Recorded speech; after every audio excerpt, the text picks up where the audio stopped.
Welcome. In this video I will show you what to do if the multifunction dial isn't working on your Logitech G316 X.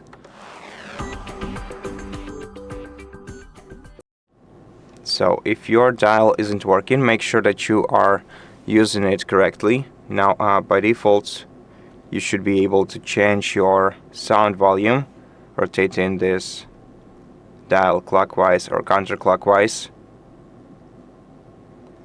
If you hold it down for 1.5 seconds, you'll be able to select another mode. For example, we have the backlight, keyboard backlight, the polyrate selection, and the media controls.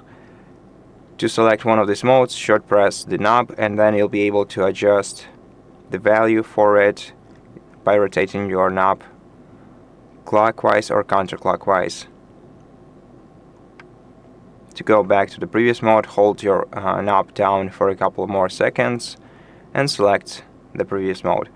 Besides, we can also enable or disable the game mode, which will disable system keys during our gameplay. And in case this feature isn't working for you, then what you can do in order to fix it is, for example, you can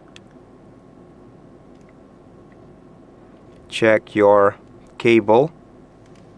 So make sure that you are using the original cable, and if you are, also try switching the USB-A port on your computer.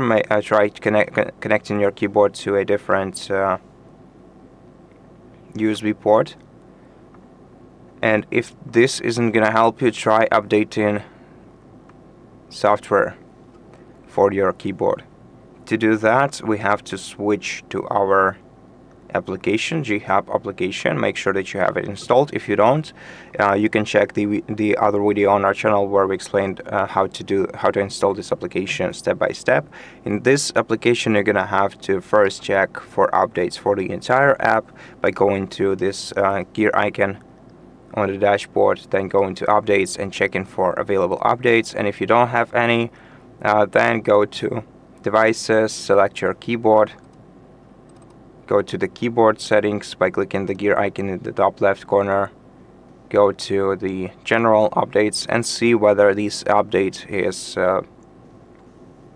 in blue color. So if it's grayed out, then you don't have any firmware updates for your keyboard.